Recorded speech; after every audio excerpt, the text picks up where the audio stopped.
jira. San keessaa immoo tokko gara Asmaraatti maltaniidha. Abbaa faana araara taasiftaniitiin jirtu. Imalli sun akkam ture? Bu'aan firiin araara sanaa akkamittiin ilaaltan?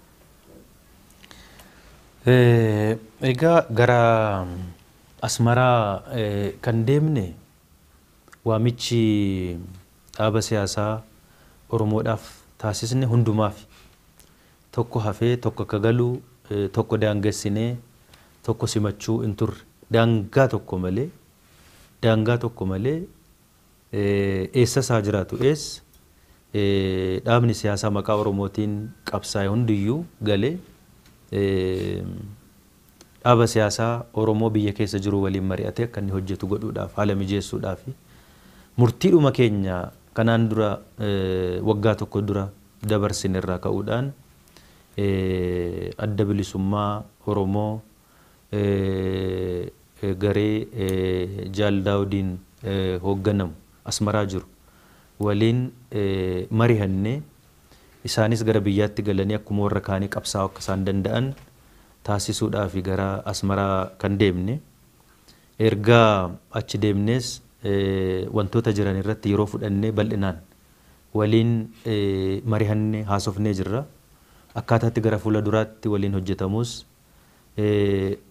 deemee tokkummaa uummata Oromoo saba Oromoo cimsuudhaaf duraan durs dhaaba siyaasaa Oromoo gidduutti yoo tokko ta'uu baannellee yoo xinnaate ajandaa gurguddaa qabsoo saba Oromoo kana keessatti tokkummaa qabaachuu qabna. Tokko yoo ta'uu baannellee ajandaa keenya gurguddaa irratti tokko taanee qalbiidhaan tasgabbiidhaan waliin mari'annee hojjennu. Wanti gamaaf gamana wal nu dhiibsisu hin jiru. Wanti wal nu gaarreeffachiisu hin jiru. Daangaa irratti miti kan wal dhabaa jirru. Nuti Itoophiyaa fi Eertiraa kaleessa miti. Saba tokko qabna.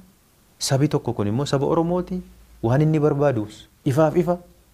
Sanaaf qabsoofne hoo taane wanti waliin teenyee haasa'u nu rakkisu. Nu daangessu hin jiru waan ta'eef kanarratti waliin taanee haa hojjennu yaada jedhu dhiyeessinee fi sanas qalbiidhaan waliin mari'annee haala gaariitiin walii gallee jirra. Akkaataatti waliin hojjennu irratti tokko lamaan waan gurguddaa irratti wantoota hafan immoo deemsa keessatti wantoota xixiqqaa hafan immoo deemsa keessatti marii yeroo taasisnu keessatti hiikkataa deemu waan ta'eef akkasitti waliin haa hojjennu. Isinis biyya keessa galaatii waliin haa hojjennu waan jenneef isarratti walii gallee jirra. Haala gaariidhaanis waliin mari'anne haala gaariidhaanis walii galle waan ta'eef isaanis akkuma warra kaanii dhufanii nu gargaaranii nu deeggaranii wal deeggarree qabsoo saba kanaa irruma caalaa hin cimsina jenneeti kan yaadnu. Haaluma sanaan hoggansi walakkaan amma dhufee biyya keessa galee jira. Biyya keessa galee haala tokko akkaataatti hojii eegaluu danda'an walumaan taanee mijeessuus eegallee jirra waan ta'eef haala gaariidhaan jalqabameeti kan inni jiru. Kanaaf mariin nuti Asmaraa irratti taasisne bu'a qabeessaaf gaarii ture jechuudha. Kanaaf adda bilisummaa Oromoo Asmaraa jiru waliin mari'annee haala gaarii mari'annee haala gaarii walii gallee biyya keessa akka isaan dhufan taasifamuun isaa walii galteen keenya homaa tokko muda wayii hin qabu rakkoo wayiyyuu hin qabu. Haa ta'uuti garuu rakkinoonni Oromiyaa keessatti amma dhalataa jiran ilaallu keessaatii tokko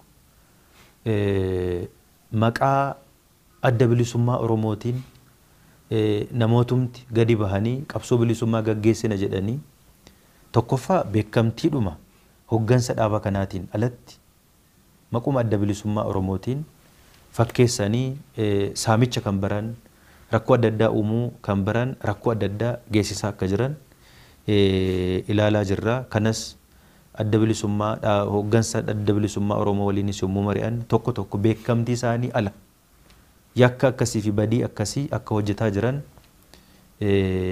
isaanis nu himanii jiru. Kun gara fuula duraatti ilaalamee seeraan karaa qabachuu akka inni malu qabu ilaalaati kan jirru.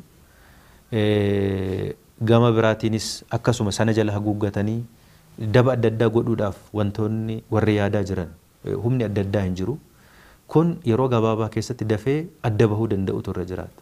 Akkasitti wal makee walitti marqamee yeroo dheeraa deemuun irra hin jiraatu.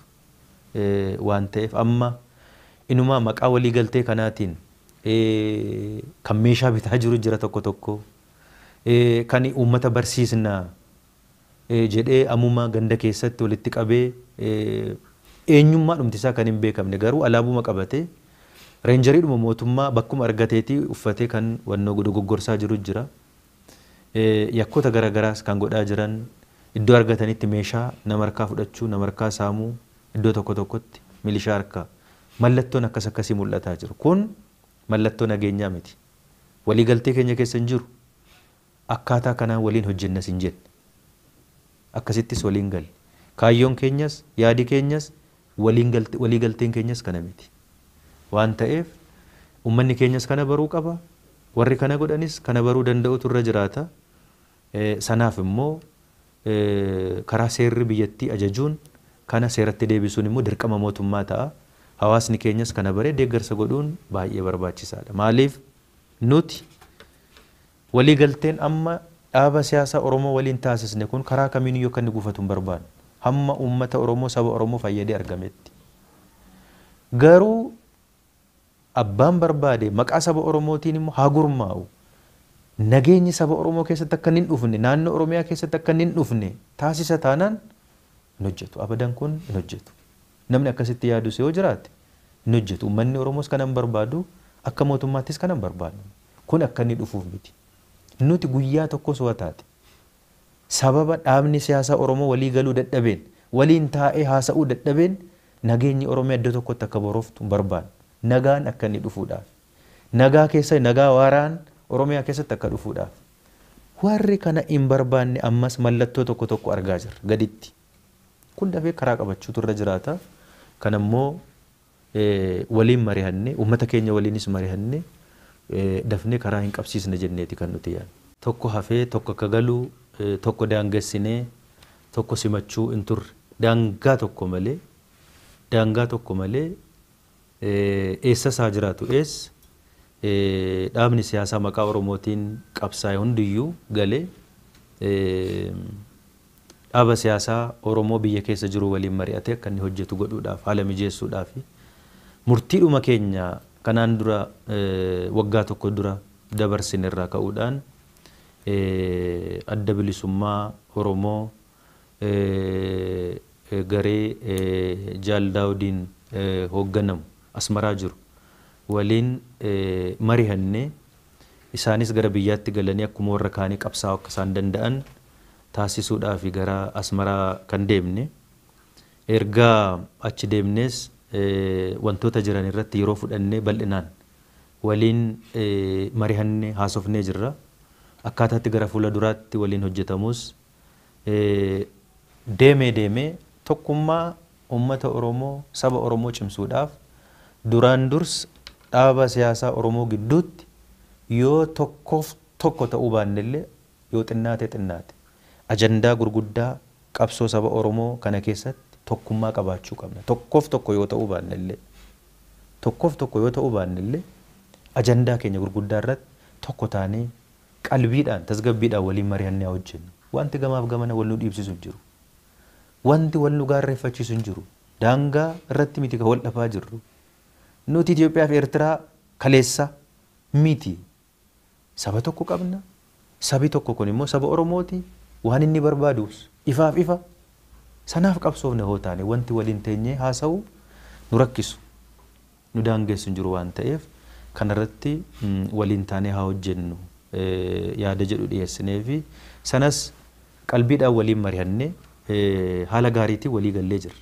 Akkaataatti waliin hojjennu irratti tokko lamaan waan gurguddaa irratti wantoota hafan immoo deemsa keessatti wantoota xixiqqaa hafan immoo deemsa keessatti marii yeroo taasisnu keessatti hiikkataa deemu waan ta'eef akkasitti waliin haa hojjennu. Isinis biyya keessa galaatii waliin haa hojjennu waan jenneef isarratti walii gallee jirra. Haala gaariidhaanis waliin mari'annee haala gaariidhaanis walii galle waan ta'eef isaanis akkuma warra kaanii dhufanii nu gargaaranii nu deeggaranii wal deeggarree qabsoo saba kanaa irruma caalaa hin cimsina jenneeti kan yaadnu. Haaluma sanaan hoggansi walakkaan amma dhufee biyya keessa galee jira.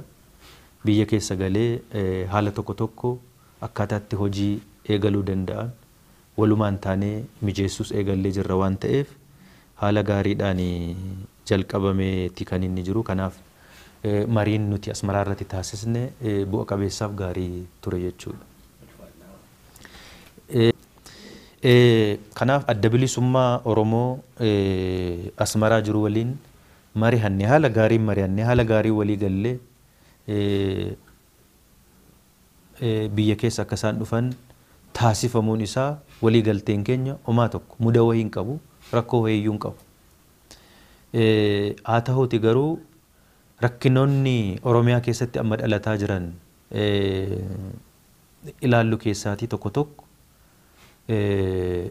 maqaa adda bilisummaa Oromootiin namootumti gadi bahanii qabsoo bilisummaa gaggeessina jedhanii tokkoffaa beekamtiidhuma hoggansa dhaaba kanaatiin alatti maquma adda bilisummaa Oromootiin fakkeessanii saamicha kan baran rakkoo adda addaa uumuu kan baran rakkoo adda addaa geessisaa akka jiran ilaalaa jirra. Kanas adda bilisummaa hoggansa adda bilisummaa Oromoo waliinis yommuu mari'an tokko tokko beekamtii isaanii ala yakka akkasii fi badii akkasii akka hojjetaa jiran isaanis nu himanii jiru. Kun gara fuula duraatti ilaalamee seeraan karaa qabachuu akka inni malu qabu ilaalaati kan jirru.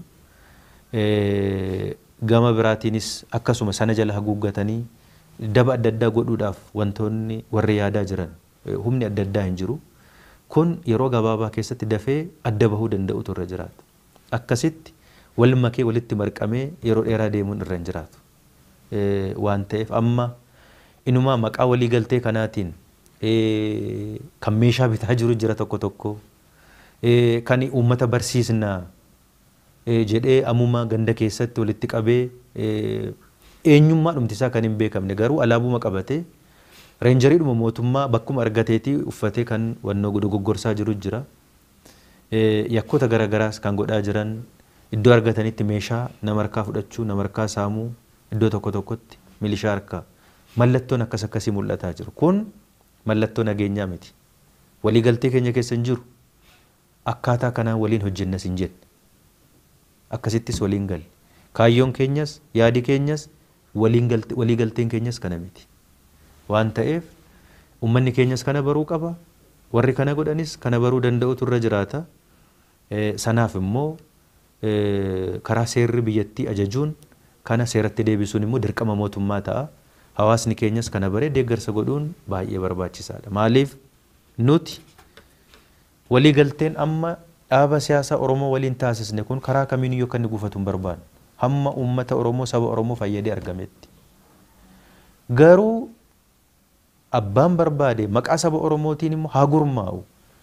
Nageenyi saba Oromoo keessatti akka hin dhufne naannoo Oromiyaa keessatti akka hin dhufne taasisa taanaan hin hojjetu. Abadan kun hin hojjetu. Namni akkasitti yaadus yoo jiraate hin hojjetu. Uummanni Oromoos kana hin barbaadu akka mootummaattis kana hin barbaadu. Kun akka inni dhufuuf miti. Nuti guyyaa tokko soo taate sababa dhaabni siyaasaa Oromoo walii galuu dadhabeen waliin taa'ee haasa'uu dadhabeen nageenyi Oromiyaa iddoo tokkotti akka booroftu barbaadu. Nagaan akka inni dhufuudhaaf. Nagaa keessa nagaa waaraan Oromiyaa keessatti akka dhufuudhaaf. Warri kana hin barbaanne ammas mallattoo tokko tokko argaa jirra gaditti. Kun dafee karaa qabachuutu irra jiraata.